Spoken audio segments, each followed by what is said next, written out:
what were you looking to get done, and what did you get done in the last few weeks specifically?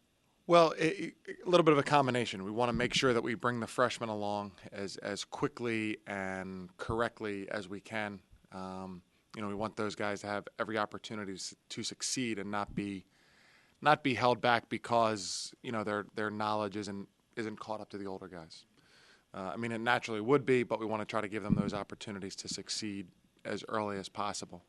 And then secondly, I think mainly just, playing together, finding the rhythm that takes a while for all teams to find, and as quickly as you can come upon that rhythm, or the more quickly you can come upon that rhythm, the better.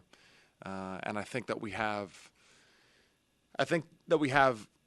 number one, returning guys who are very good at that, and then also, a good sense of what we're trying to do or how we're trying to play. So, just as much a lot of scrimmaging, really, just playing, seeing what kind, how we look when we're playing, and how we're going to be effective this year. The consistency of Justin Harper has been a point of emphasis the last 3 years, 2 years anyhow. How has he looked to you, and does he appear to be the kind of guy who, as a senior, can really take over a very prominent role with David Gonzalez calling?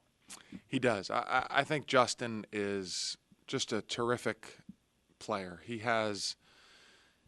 I do believe he has the opportunity this year to really show how far he's come along and how good of a player he is. There's no denying his physical talent, his work ethic. Everything is really in place.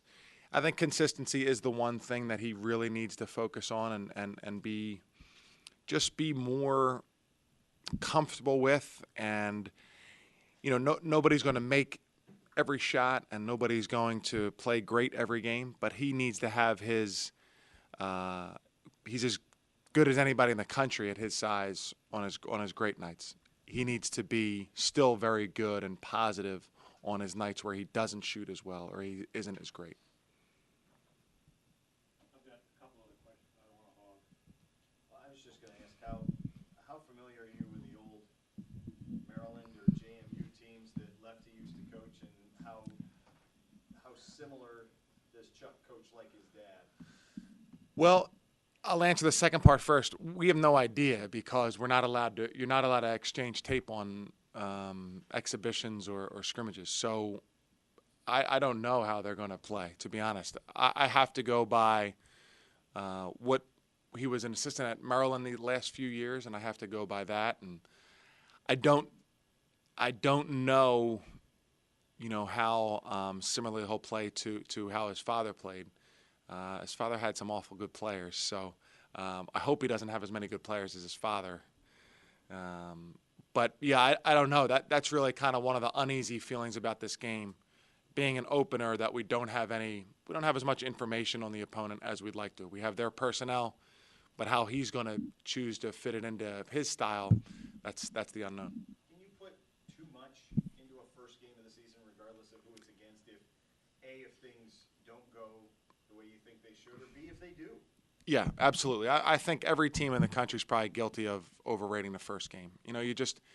You have so many months to look forward to it, and you're looking forward to it mostly because it's the first game. It's the game that you're looking at. It's the date you're remembering, and so I think the first game that hopefully we want to play well and make sure we get off to a good start and be competitive. But it's no more important or less important than the other game. But it's you definitely tend to overrate it.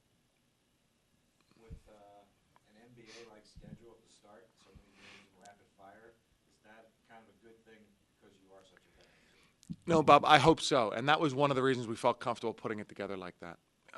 That we didn't feel that we would hope that, hopefully you're playing your best basketball late like everybody, but we felt that with as many veteran players that we could be playing well early or well for, compared to other teams. So, yes, I think because we have veteran players that we were comfortable putting the schedule. I think we have 7 games in 16 days.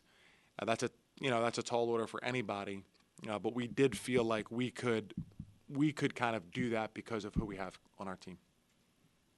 In terms of upside, Darius Garrett, clearly the young guy has shown improvement. What would you like to see from him that illustrates the next step for a very bouncy, athletic Right. wrestling guy? Well, Darius he has really improved tremendously since the day he got here. He has become a much more comfortable player. When he's on the perimeter, he's a much better ball handler, passer, shooter than he has been. These are all things that he's worked very, very hard on to gain. What's still going to show up for him and be kind of the calling card for him is his rebounding, his defense, and shot blocking. I think that Darius, I think his skill development can help those things show up more. So, because if you can only defend and rebound, then we're going to have a hard time hiding on the offensive end for long stretches. So now, if he is much more or more than adequate ball handler, passer, offensive option, then that helps him stay in there more, where his defense and rebounding can show up. So I think he has improved in every phase of his game, and I think that will only kind of empower the things that he's already very good at. If I could ask about one specific point, and that is free throws. Looked as though he was off the floor many times late in the game last year because he had trouble. Right. Has that increased, and would you feel more comfortable this year? Yeah, I think so. I mean, that's something we're going to have to see. It's always different when you're shooting free throws in a game, and it's that much more different when there's less than 2 minutes to go. So that's something that he'll have those opportunities, and we'll see. I think, like I said, everything's improved, including his foul shooting, but it's different when the lights are on, and we'll see how that goes. Kevin Smith would be unable to go for a while. As of right now, he heals like he does everything very quickly, and so we feel like he's ahead of schedule. He looks good. He feels very good, and I think that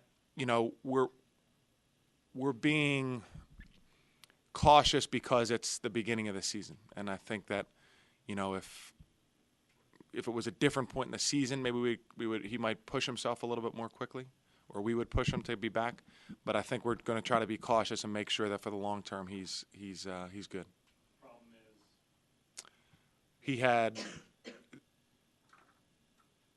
can't say it. If you say it, I can use it. If I say it, I can't use it. but he had Problem? he had surgery on his foot about maybe 2 months ago, I'm thinking.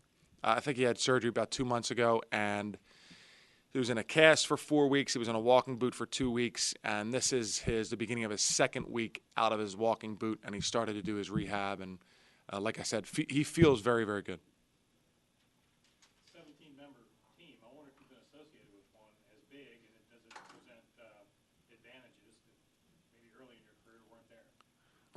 Right. Well, right. Not at Richmond, we haven't had a 17-member team. Yes, we've really emphasized since we got here. We wanted to have a strong walk-on component to our team, and we felt that was important. We've had what we think are good walk-ons. We inherited a great walk-on in Peter Thomas and gave him a scholarship. Kevin Hovde, I think, has been outstanding. I think Liam Billings has a chance to be a very good player, and we've always thought that was important, John. And we would have had 16 guys, but Kevin Hovde was injured last year, and he came back as a walk-on. So, the number isn't totally our intention of what to get to, but it's the number of good, high-character people. And the more of those you can add to your team, the better. Any other questions? All right. Thank you, guys.